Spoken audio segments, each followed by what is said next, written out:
Hi, friends. Welcome back to the Have I Told You About This show? This is the show where I take what's been on my mind all week long and discuss it with you in depth. I'm your host, Brad Kumjenick, and welcome to my mind. This is episode 7 of the show, and this week, a friend of mine was telling me about this amazing old arcade game that he found for his Super NES called NBA Jam. Of course, my mind took me immediately back to my kind of later arcade days when, of course, I was all grown up by this point, and basically we would go to lunch with people from work and friends of mine, and we would go to the local mall and hit up the arcade at lunch. So there was a Wendy's right across the mall, so we'd go to the Wendy's, grab some lunch, and then finish up at the arcade. And typically, we were playing fighting games all the time, like Street Fighter, genuinely. But then NBA Jam showed up, which is absolutely crazy. Loved NBA Jam. We loved I mean, neither one of us were awesome basketball fans or anything, but the game itself was just literally amazing. So let's talk about NBA Jam and its impact. Let's just dive into it.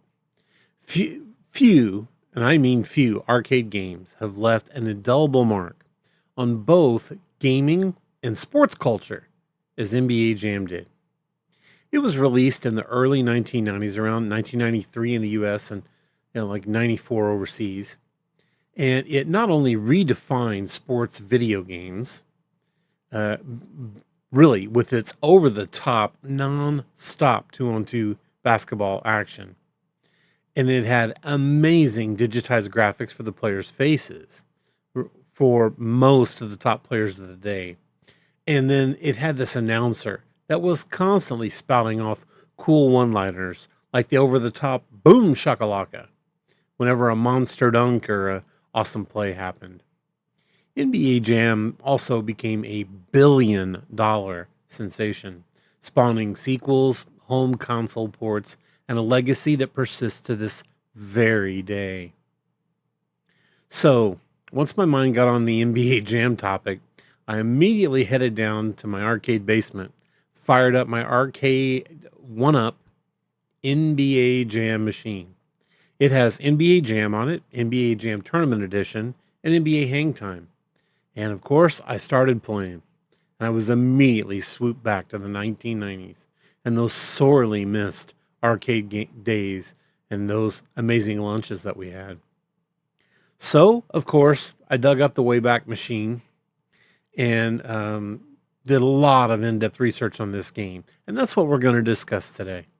We're going to talk about NBA Jam in many facets, its financial triumphs, its development stories, its tons of hidden secrets, its sequels, its console conversions, its voice talent, gameplay strategies that you can use. It had AI design that was a royal pain in the butt, and it cheated, and we're going to talk about that too, as well as its cultural impact. And I'll conclude with a nostalgic story that I remember from one of my lunch trips to the arcade with a coworker. And then we will actually finish up with some gameplay so you too can see the game up close and personal.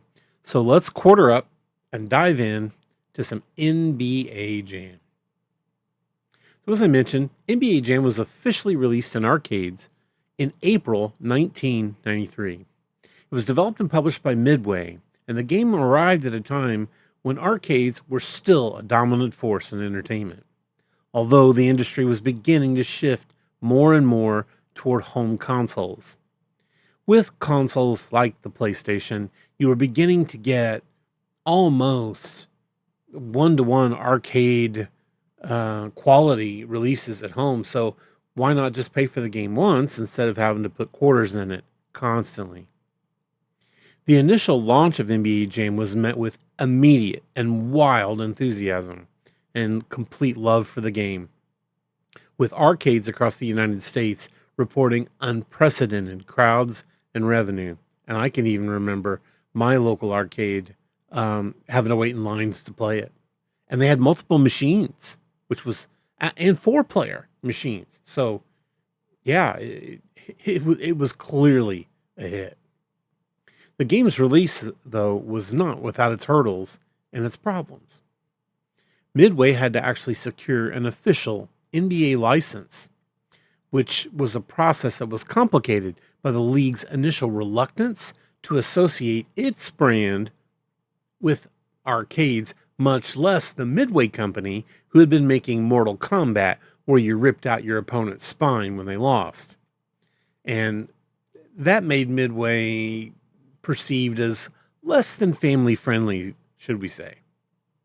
But after persistent negotiations and a promise to market the game mostly in family entertainment centers and bowling alleys, Midway finally won the NBA over and they secured the license. They agreed to pay the NBA, get this, $100 for every arcade cabinet sold. I'd like you to keep that number in mind. Bury that in your memory short term, because we will be discussing the number of units sold worldwide. I think you'll see that number sounds low, but I don't think the NBA was complaining. So let's just dive in and talk about the revenue. NBA Jam's financial performance was nothing short of extraordinary.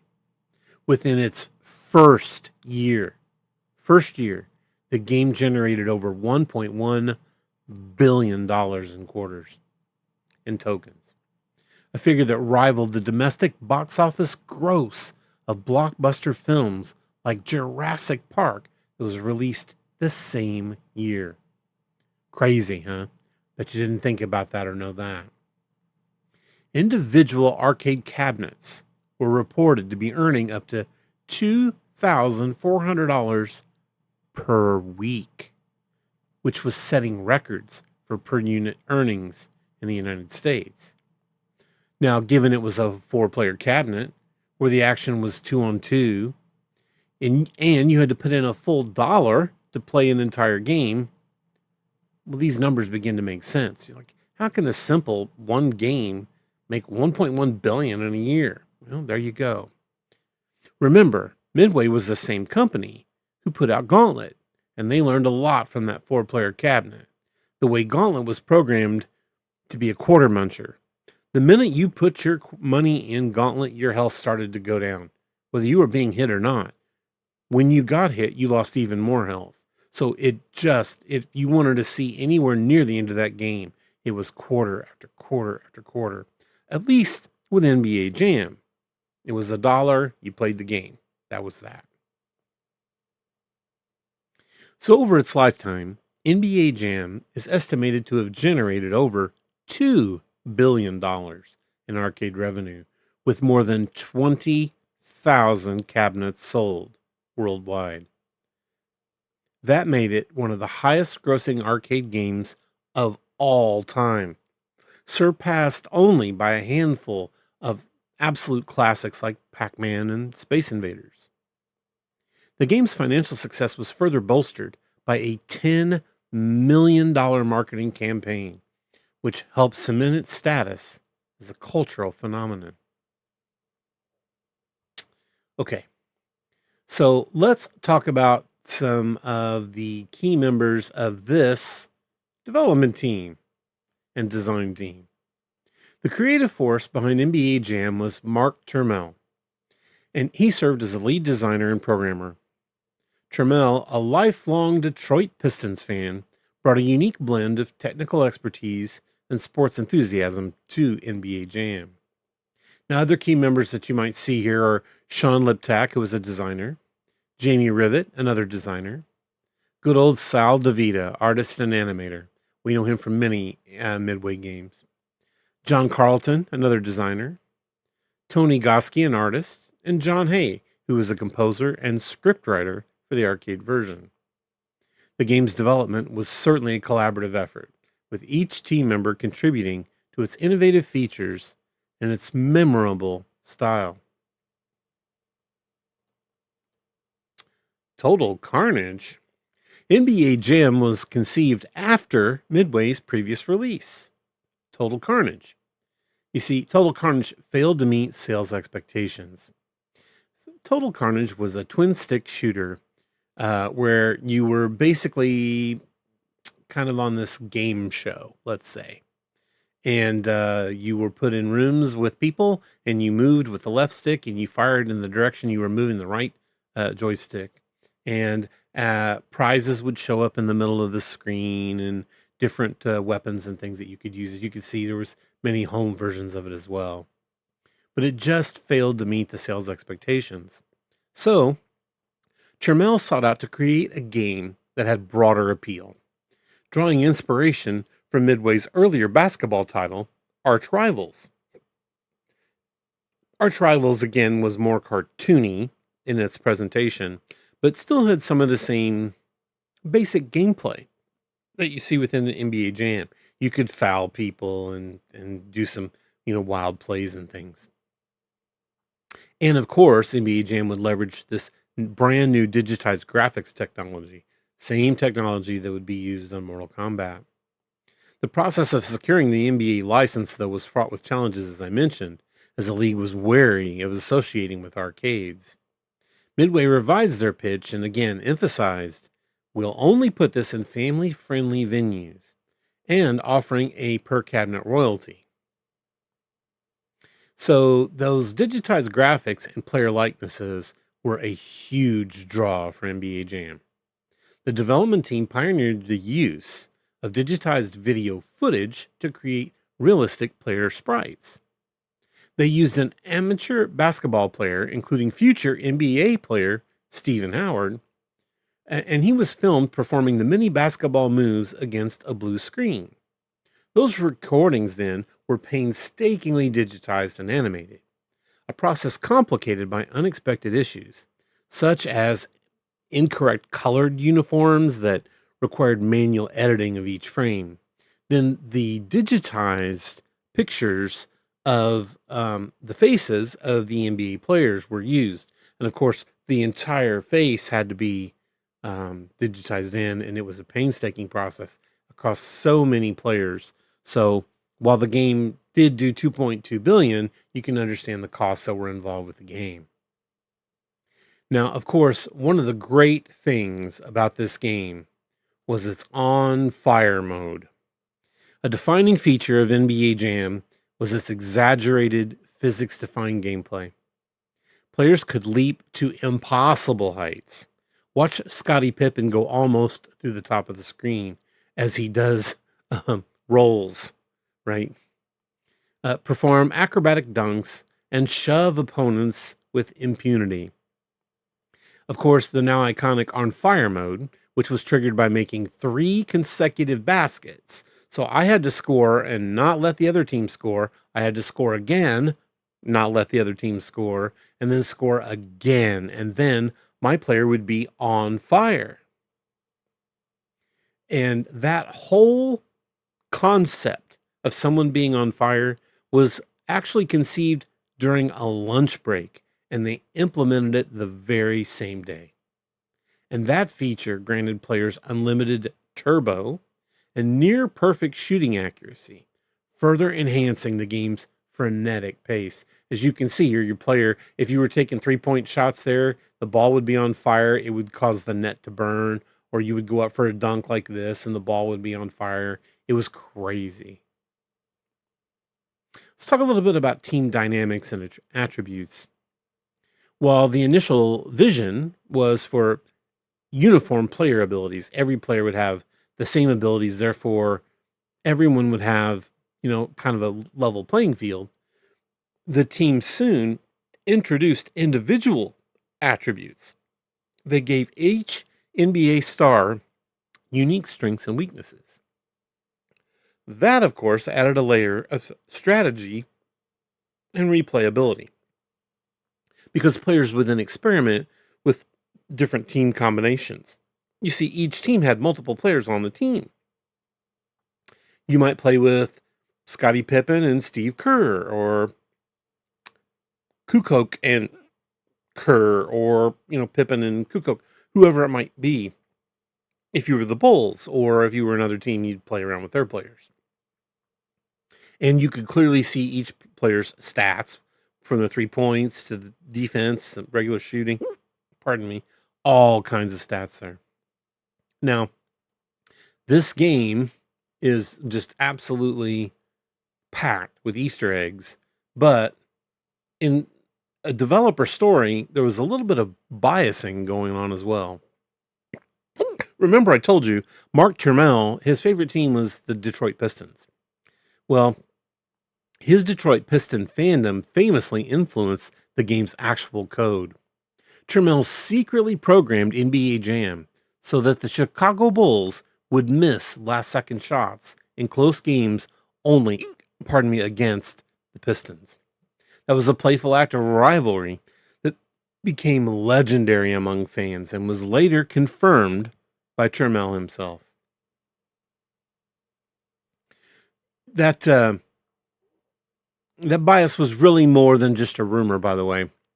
Bulls were my favorite team, and I can remember several close games where I had Pippen down by himself at my end of the court with seconds clicking off, and I knew where his hot spot was on the floor, and I would pull up for that three knowing I was about to win the game. But if I was playing the Pistons, I was going to miss it nearly every time. Turmel admitted to inserting code that caused all Bulls players to throw up a brick on last-second shots against the Pistons, ensuring they would miss and giving his favorite team a virtual edge.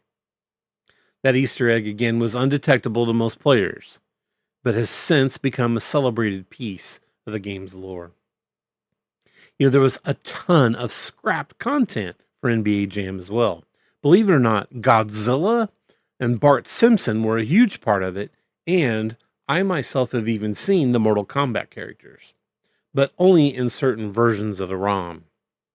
During development, the team actually considered including icons like Godzilla and Bart Simpson as secret characters. Footage was even shot for their animations, but licensing hurdles, of course, and NBA approval ultimately led to their removal. But remnants of these characters, such as a headless sprite being found in the code labeled B for Bart and G for Godzilla, remain in the game's code. Similarly, early versions of the NBA Jam Tournament Edition featured Mortal Kombat characters, Raiden, Scorpion, Sub-Zero, and Reptile as unlockable players. The NBA, though, they were completely concerned about the violent reputation, of Mortal Kombat, and they insisted on their removal. Though traces of them can still be found in certain hacked versions of the arcade ROMs.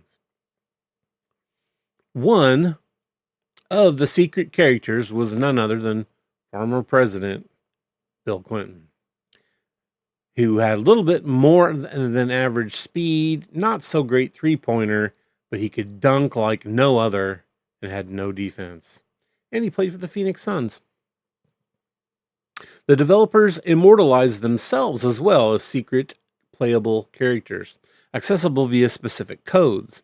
Mark Turmel, Sal DeVita, Jamie Rivet, and others could be unlocked with their faces shown here, like President Clinton was. Often they had enhanced stats, allowing them to surprise unsuspecting arcade opponents. I had them whipped out on me more than one time by people I didn't know as I was playing the game, and it made it tough to win, but you could still win. Again, there are a plethora of secrets and Easter eggs and hidden characters in this game. These features contributed to the game's mystique and its replay value, fueling also playground rumors and magazine tip columns for years. Let's just talk about all of the known hidden characters and how you get to them. So, for instance, Bill Clinton. You could enter the initials ARK and you could get to him. His wife, Hillary, is in there as well. You enter the initials HC and a space, and then there she was. Al Gore as well, the man who invented the internet's in there, and you just put in the initials NET for net, get it, internet. George Clinton, a famous funk musician, is in there as DIS. Will Smith, the Fresh Prince of Bel-Air, is in there with WIL. And of course, you can't have the Fresh Prince without DJ Jazzy Jeff. And you can put in JAZ to get to him.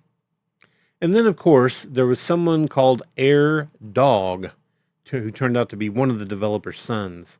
You could put in the initials AIR. And then you have the developers, Mark Turmel, you put in MJT. Sal DeVita, SAL. There were many mascots, team mascots for the Hornets and Bulls, and like you could enter the initials HOR for the Hornets and get them. The Mortal Kombat characters were arcade only, and you needed to know the specific initials and birthdays to put in for those, which I'll let you try to find those on your own. Other Easter eggs that you might find within the game. Check this one out. What is that, you say? That's a tank minigame. On the arcade machine, as you're playing the game, if you hold down every button and you move the joysticks, all of them, down before you start the game, it'll launch a hidden tank game, which you're seeing here. Of course, big head mode was all the rage in the arcades, where your players' heads would be like 5 sizes bigger than they should be. And you could enter specific button combinations at the matchup screen to give all players oversized heads. Of course, there were codes for power-ups that would grant you infinite turbo or enhanced offensive and defensive attributes and more.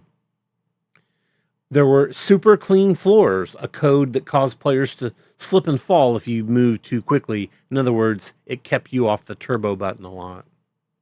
And there was a profanity Easter egg. An announcer line, get the harsh word for crap out of here, was recorded with a bleep, but ultimately was removed at the NBA's request. But the audio file remains in some versions of the game, and you can get the code for that. Now, again, you're not going to have a game like NBA Jam be as popular as it was and not get sequels and spinoffs. NBA Jam's success led to a series of sequels and updates as well, and spiritual successors. The following games were everything that I knew that I could track down, right? So we'll start again. You had NBA Jam, 1993. It was released in the arcade on the SNES, the Genesis, the Game Boy, and Game Gear. PlayStation 1, 2, 3, Xbox, everything. It originally made $2.6 billion in arcades with 6 more million units sold for consoles. That led to NBA Jam Tournament Edition, which came out a year later in 1994, and it even included versions for the 32X, the Saturn, and the Jaguar. It had updated, gosh, pardon me, I have the hiccups tonight. It has updated rosters, more attributes, new secrets, new players, and stronger sales than NBA Jam. Imagine that. Then you had NBA Hang Time. That came out in 1996. Again, made by Midway. This one also saw release on the N64, as well as all the other systems. This had a creative player and improved gameplay, and it was incredibly well received, but no other game would quite reach Tournament Edition's sales volume. Then you had NBA Jam Extreme. This did have an arcade release, but mostly was a PS1, Saturn, and even had a Microsoft Windows release, but it was made by Acclaim. This was the first shot at NBA Jam with 3D graphics, but it did have Marv Albert's voice instead of Tim Kitzrow. It had mixed reviews and was way less of a commercial success. This was one of the first 3D games, and it just didn't look that great. Then came NBA Showtime, the NBA on NBC, and it had that oh so famous jingle that dun dun dun dun dun dun dun dun dun dun dun dun dun. That came out in the arcade on Dreamcast, N64, PS1, even a Game Boy Color, and it was again made by Midway. This was the last arcade entry of any NBA Jam game. Was still 2-on-2, and it even brought back Tim Kitzrow as the announcer. Didn't quite do as well as all the other games, and came out in 1999. EA Sports released NBA Jam in 2010 on the Wii, the PS3, the Xbox 360, and even iOS and Android. It came out under the EA Sports label. It was a modern reboot. It did have Tim Kitzrow, and it mostly had positive reception, but it was really just NBA Jam with better graphics, maybe? It wasn't all that great. And then there's NBA Jam On Fire Edition, which was released in 2011. That was PS3 and Xbox 360. It had enhanced AI, better visuals, updated rosters, and was a digital-only game. While NBA Jam Tournament Edition was a commercial and a critical success, it didn't match the original's arcade earnings, but it performed way, way, way better in home sales, like to the tune of 20, almost 30 times better. And again, later sequels, especially those that were developed by Acclaim without any of Midway's involvement, they received mixed reviews at best, and it had diminishing returns. Midway's own follow-up, NBA Hangtime and Showtime, maintained arcade spirit and were better received, yet never quite reached Tournament Edition's revenue. Again, this NBA Jam and its many sequels were released on the SNES, the Sega Genesis and Mega Drive, the Sega CD, Game Boy, Game Gear, 32X, the Sega Saturn, PlayStation, the Jaguar, on PC, DOS, and Windows, and later on the Wii, the PS3, the PS4, backward compat on PS5, and the 360. Now, as far as sales impact, the SNES and Genesis versions were incredibly successful, with combined sales exceeding 6 million copies worldwide by 2019. The Genesis version outsold the SNES version in the US, and both remained top sellers for their respective companies in 1994. But there were roster differences. Due to licensing, some players, most notably Michael Jordan and Shaquille O'Neal, were omitted from home versions. Jordan was never included due to his separate licensing. You might also remember Michael Jordan's Windy City game. Wasn't really that great. And Shaq, he had his own game too, Shaq Fu. They were present in the consoles. Shaq was actually in the arcade game, but he was removed from the home ports after he acquired his own likeness rights. Now, let's have a little fun here, shall we? Nothing really says NBA Jam like Tim Kitzrow, the announcer. The game's energetic and memorable announcer, his name was Tim Kitzrow, a Chicago-based voice actor and comedian. His delivery, also very reminiscent of Marv Albert, became a defining feature of NBA Jam, with his catchphrases like "Boom-SHAKA-LAKA," "He's on fire," and "From downtown." So let's just take a minute and enjoy Mr. Kitzrow at all of his finest. With the rainbow, with the sky hook, yes! Stuffs it, wild shot, whoop, there it is! With the easy jam, ugly shot, well Welcome to NBA Jam! Wouldn't be NBA Jam without him. Take that! Swish! The nail in the coffin! Unconscious! Tonight's matchup. Wide open! Takes the hook shot. What a shot! Terrible shot! Sweet touch! They need a shot here. Did you know there were so many The score is tied. voice samples? Versus the turnover. Hello. Here's the tip. Love it. Love it. Love it. You know, despite NBA Jam's billion-dollar earnings, Kitzrow was only paid $800 for his work, $50 per hour for about 15 to 20 hours of recording sessions, with no royalties or back-end deals.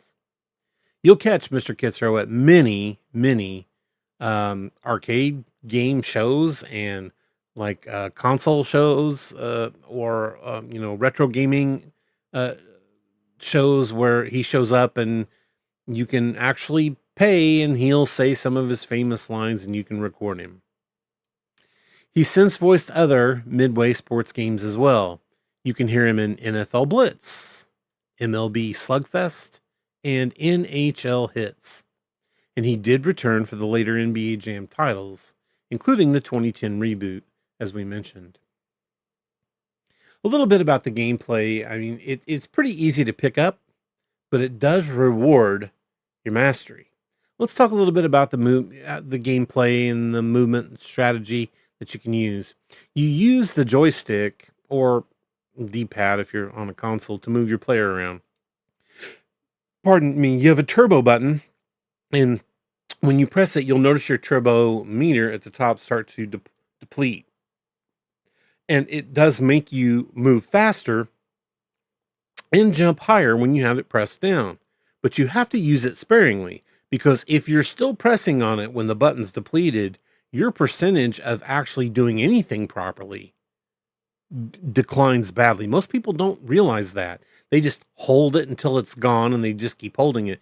But you're way more apt to be thrown by other people on defense, and you are at least 25% have a 25% greater chance of missing a shot if you're holding onto the turbo button when it completely depletes.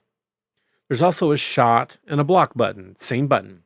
The shoot button is used for jump shots and dunks, and on defense, it blocks other people's shots. And then you have the pass and shove button.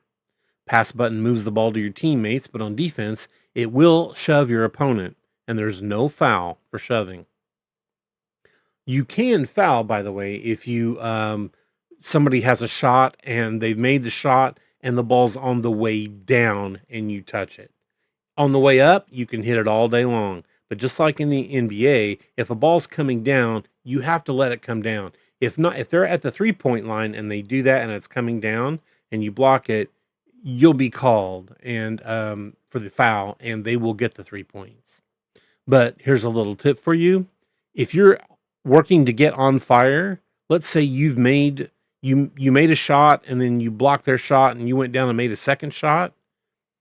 On their third try, if they get the shot off, go ahead, grab that ball out of the air. You don't care. You want to go down and get your next shot so that you can get on fire. Take that foul no matter what. Now, dunking, you want to try to use your turbo and time your jump. Each player, though, has specific places on the floor where they do their spectacular dunks. Scottie Pippen starts at the 3-point line, for a matter of fact. You can hold the turbo, hit the 3-point line, and go, and he will, 9 times out of 10, he'll start spinning and just jam that thing home, sometimes even breaking the backboard. Dunks are more reliable than 3-pointers, especially when you're not on fire. You do want to try to pass the ball. You want to keep the ball moving to create open shots and avoid turnovers. 3 points you attempt only with players who have high 3-point stats. I've seen so many people take the Chicago Bulls and inadvertently end up playing Dennis Rodman instead of Scottie Pippen, and they'll set at the 3-point line and never make one because Dennis Rodman, he doesn't have a 3-point stat. He can't hit one to save his life. So you should not be taking 3-point shots if your player isn't above 75%, let's say. And really then, I try to keep them to only when I'm on fire. Again, that on fire mode, you have to make 3 consecutive baskets to become on fire, but that grants you unlimited turbo and near perfect shooting for as long as you can maintain it. So when you're on fire and you've made your shot, rush toward the person who's going to get the inbound pass and shove him. He'll drop the ball, you get it and shoot again. I've actually went on a 12-point run doing that to people who couldn't quite catch on to what I was doing when I was on fire. Again, maintain that fire streak as long as you can. On defense, you want to try to time your jumps to block shots, and you have a much better chance of doing that around the basket. As far as shoving the other people, you want to use the shove to disrupt dribblers and steal the ball. You have to avoid excessive shoving, though, particularly near your own basket, because oftentimes the game is kind of finicky about where you can shove, and you'll be down there just shoving air, and the player will just jump over you and dunk. So try to do it out in front of your bucket, never underneath it. For some advanced tips, conserve your turbo for crucial moments. Again, you want turbo on fast breaks or defensive recoveries. As far as player selection, choose teams that have a balance of speed and dunking and 3 points. Popular duos are Stockton and Malone, Kemp and Shrimpf, and Hardaway and Mullen, just to name 3. And again, secret codes, you can use them. You can use codes for infinite turbo, big head mode, etc., and even unlock hidden characters. If you know them, use them. Again, just real quickly, common mistakes to avoid. Don't spam your turbo. Don't just shoot from anywhere. You really want to try to learn your player's hotspot, where they tend to make shots all the time. They have them, and there is a code that will show you even a percentage every time your player shoots, and you'll be able to see it up underneath them.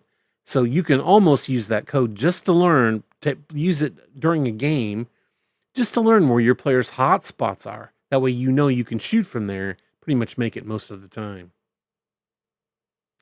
Now let's talk a little bit about this horrific AI that the game comes programmed with. It's called rubber banding.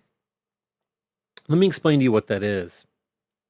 It's a CPU assistance. So if I'm playing the computer and I've gained a significant lead, let's say 6 points, the AI then boosts the team that's behind's stats, sometimes up by double digits. And that nerfs the leading team's ability as well. Mine will go down, his will go up. That ensures that the games remain competitive until the final moments. You are never going to beat the computer by 50 points. It just won't happen. You will stop making shots completely. Your dunks will get blocked. Everything stops. It's just how this game works. And then it's programmed with something called quarter surges. Players often notice that the AI goes on hot streaks in one quarter, making impossible shots and steals. That will just happen randomly. You never know when that's going to happen. Now, the difficulty can be adjusted in the game, okay? But the arcade owner has to do that with the machine. You can't do it, and there's no code.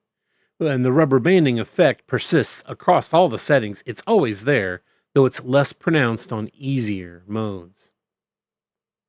Mark Tamount himself openly discussed the implementation of the rubber banding, noted it was essential for the arcade's profitability. He said if players were blown out, they wouldn't continue. And if they won too easily, they wouldn't want to pay additional games because the game would just be too easy. Now, again, we've talked about removed players, Michael Jordan, Shaquille O'Neal, but there were other roster changes as well. Drazen Petrovic and Reggie Lewis, both players unfortunately died right after the arcade release, and they were removed from the home versions out of respect. Charles Barkley also was removed in some later versions of the game because he had his own game as well from Accolade called Charles Barkley Shut Up and Jam. Therefore, he had to be taken out of the game as well. Now, there are some technical differences, of course, across the different um, home console machines. For instance, the SNES versus the Genesis. The SNES version is praised for its smoother graphics, but it lacks a lot of the music that's in the game.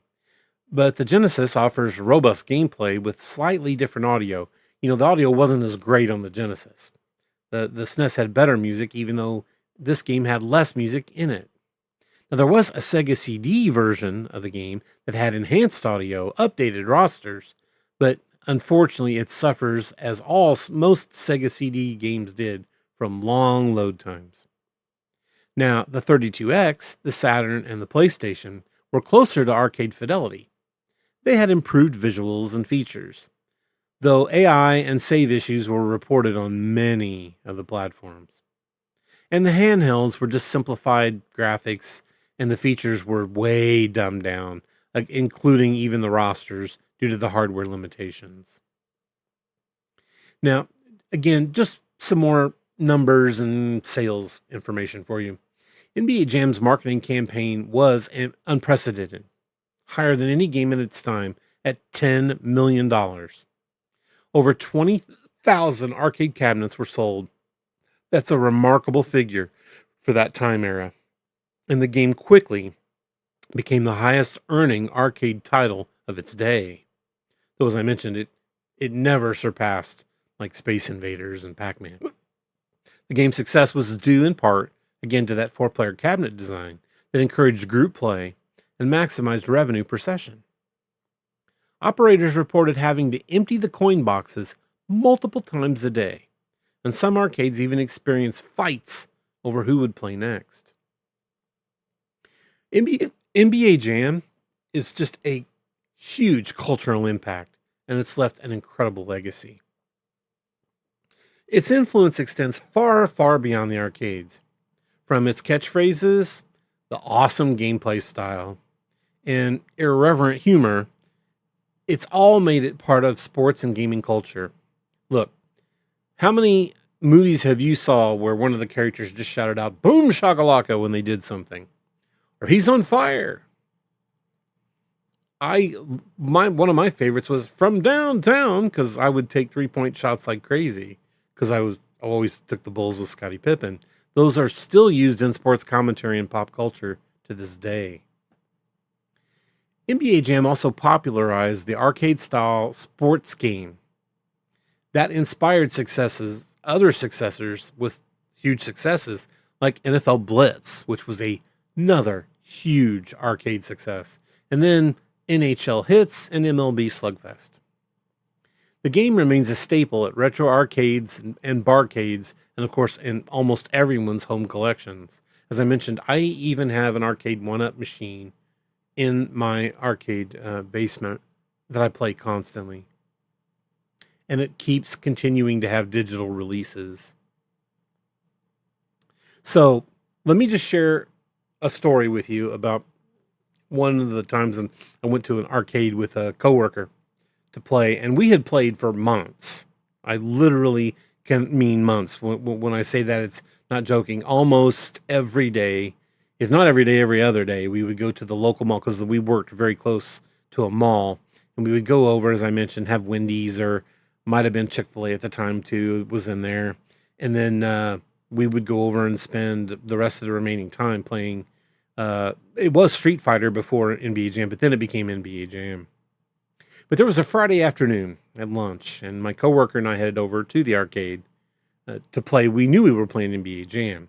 Now, I had been on a little bit of a winning streak.